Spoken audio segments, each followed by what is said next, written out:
याद है मुझे 2015-16 में इस गोंडा में भी दुर्गा पूजा के समय दंगा करने का प्रयास हुआ था। यहां भी दंगे हुए थे। मां दुर्गा की मूर्ति को विसर्जन नहीं करने दिया जाता था।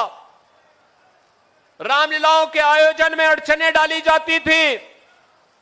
पर्व और त्योहार प्रारंभ होने के पहले, उत्सव प्रारंभ होने के पहले उपद्रव शुरू हो जाते थे।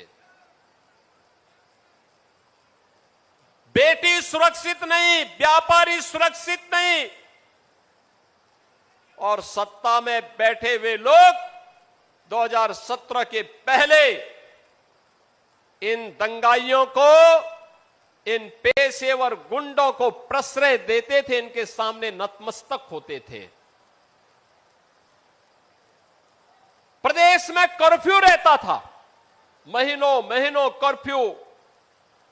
असुरक्षा के वातावरण में न निवेश होता है, न विकास होता है।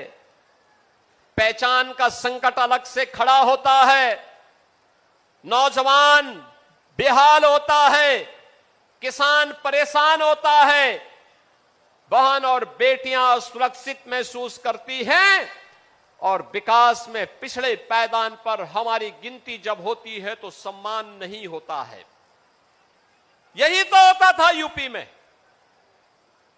आज तो आप देखते होंगे उत्तर प्रदेश में 75 जनपद हैं, 350 से 350 तहसीलें हैं, 825 विकासखंड हैं, 762 नगर निकाय हैं, 14,000 वार्ड हैं, और बहन और भाइयों 57,000 से अधिक ग्राम पंचायतें हैं।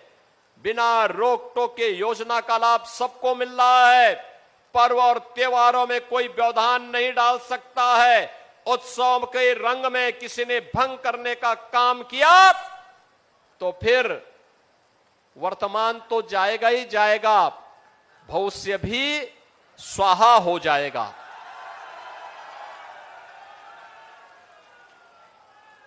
अब कोई रंग में भंग डालने का काम नहीं कर सकता, पर्व और त्योहार में व्यवधान नहीं डाल सकता। और डबल इंजन सरकार की क्या ताकत होती है, वह ताकत देखनी है तो जो 500 वर्षों में कभी नहीं हुआ। अयोध्या में मर्यादा पुरुषोत्तम भगवान श्री राम के भव्य मंदिर के निर्माण के बाद वह कार्य होकर के आ गया। आज यूपी के नौजवानों को नौकरी मिल रही है, सरकारी नौकरी भी। यूपी पुलिस में जब भर्ती हुई थी 60,244 भर्ती, सैकड़ों नौजवान गोंडा जनपद के भर्ती हुए थे।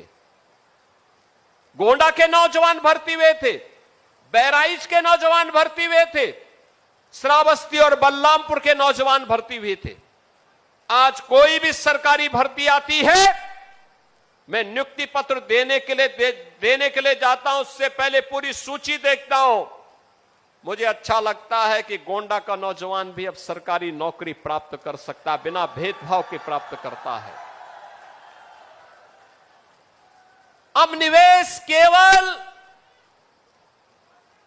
गौतम बुद्ध नगर, नोएडा में और गाजियाबाद और मेरठ में नहीं हो रहा है, अब निवेश गोंडा में भी हो रहा है। गोंडा में भी निवेश होकर के यहीं के नौजवानों के लिए रोजगार भी ला रहा है। विकास कैसे होना चाहिए, मैं अभी मंच पर देख रहा था, मंच पे देख रहा था मैं, लगभग 20 लाभार्थी थे अलग अलग योजनाओं के। किसी को प्रधानमंत्री आवास योजना, किसी को मुख्यमंत्री आवास योजना, किसी को स्वच्छ भारत मिशन में शौचालय, व्यक्तिगत शौचालय का लाभार्थी बनकर के कोई आया, कोई आयुष्मान भारत की सुविधा प्राप्त कर रहा है, किसी को उज्ज्वला योजना का लाभ मिल रहा है, किसी बेटी को मुख्यमंत्री कन्या सुमंगला योजना का लाभ मिल रहा है, किसी को दिव्यांगजन पेंशन, किसी को निराश्रित महिला पेंशन और किसी को वृद्धावस्था पेंशन का लाभ प्राप्त हो रहा है। चेहरा नहीं देखा जा रहा है, जाति नहीं देखी जा रही है, क्षेत्र नहीं देखा जा रहा है, देखा जा रहा है एक कि अगर पात्रता की श्रेणी में है कोई भेदभाव नहीं होगा।